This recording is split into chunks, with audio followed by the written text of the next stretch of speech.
Welcome friends, same Singh foundation YouTube channel पे आप लोगों का स्वागत है।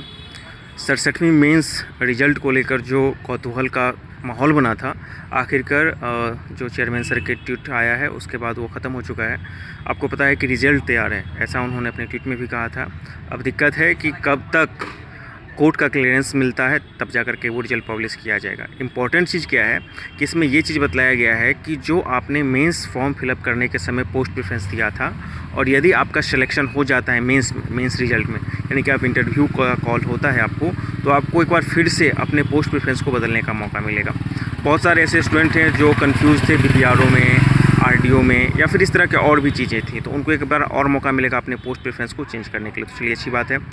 अब बात रह गई रिज़ल्ट कब तक आएगा। देखिए, कैलेंडर को आप मानिए तो 31 अगस्त तक का समय दिया गया है, लेकिन जब कल आदरणीय चेयरमैन सर का ट्वीट आया है तो उसके अकॉर्डिंग यही बात अब समझ में आ रहा है कि कोर्ट क्लियरेंस का मैटर है, तो ये में भी जल्द से जल्द भी हो सकता है और समय भी लग सकता है। तो अब सब कुछ कोर्ट के निर्णय पर डिपेंड करेगा, तो मे भी थोड़ा सा समय आपको लग सकता है।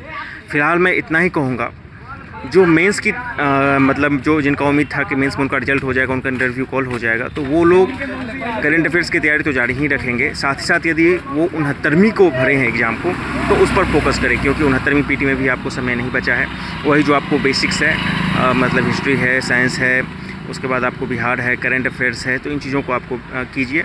या तो BTPC बुक से कीजिए, या फिर आप जो कोई भी पॉपुलर बुक है उससे आप कर सकते हैं, लेकिन आपको डीप के साथ जाना पड़ेगा। साथ ही साथ आपको जो UPSC के 10 साल के PT के क्वेश्चन है वो भी देख लीजिए, UPPSC के देख लीजिए, और साथ ही साथ जो हाल फिलहाल में जितने भी स्टेट PCS है उनके क्वेश्चन को देख लीजिए, तो आपके लिए एक एडवांटेज रहेगा।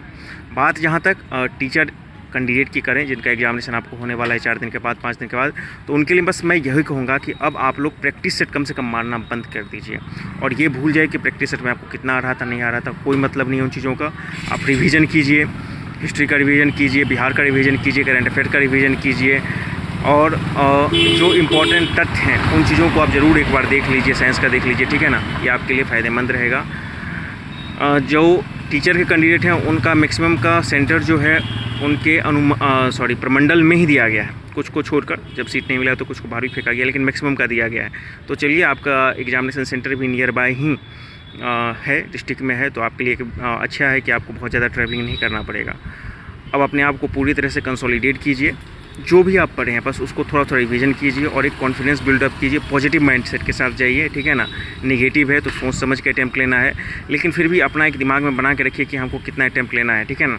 क्योंकि नेगेटिव होने के बावजूद भी आपको मिनिमम अटैम्प्ट लेना पड़ेगा, ताकि आपका रिज़ल्ट आ सके। अब ये नहीं है कि नेगेटिव है, 69वीं में ऐसा ही हुआ था, उन्होंने बहुत सारे स्टूडेंट ने अटैम्प्ट ही छोड़ दिया था।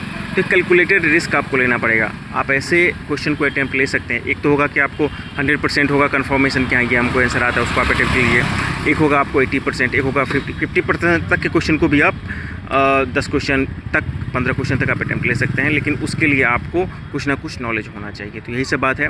आज से लेकर के कल सुबह तक आपको हिस्ट्री स्पेशल, अब तक 22 वर्षों में BPSC द्वारा जितना भी क्वेश्चन पूछा गया है उसका मैं कलेक्शन ला रहा हूँ मॉडर्न हिस्ट्री का। जो बिहार टीचर कैंडिडेट हैं वो इसको निश्चित रूप से देखेंगे। जो 69वीं के कैंडिडेट हैं या अन्य एग्जामिनेशन भी बिहार बेस्ड है, उनके लिए बहुत फ़ायदेमंद रहेगा।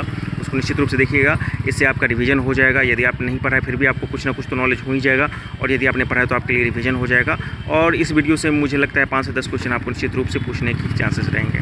तो थैंक यू वेरी मच। 67 के जो मेंस के कैंडिडेट हैं वो अब इंतज़ार करें कि बोर्ड और कोर्ट के फैसला के बाद इस पर क्या निर्णय आता है। तब तक आप वही करंट अफेयर और इत्यादि चीज़ों का करते रहें, ताकि आपका लिंक नहीं टूटे, और एक बार आपका मतलब कि पैनल में नाम आ जाता है तो फिर आप इंटरव्यू की तरफ मुड़िएगा। फिलहाल आप 69वीं की तरफ अपना फोकस कीजिए। Thank you very much. अच्छा, 68 की जहाँ तक बात की जा रही है, तो 68 का रिजल्ट अब जो है कॉपी जो है चेकिंग और इत्यादि का काम हो रहा है, उसमें भी आपको थोड़ा सा विलम्ब लगेगा, लेकिन जब तक एक बार आपको 69 पूरा अपना स्टेज पर नहीं पहुँच जाता है तब तक 68 का रिजल्ट नहीं आएगा, ये मान कर आप चलिए।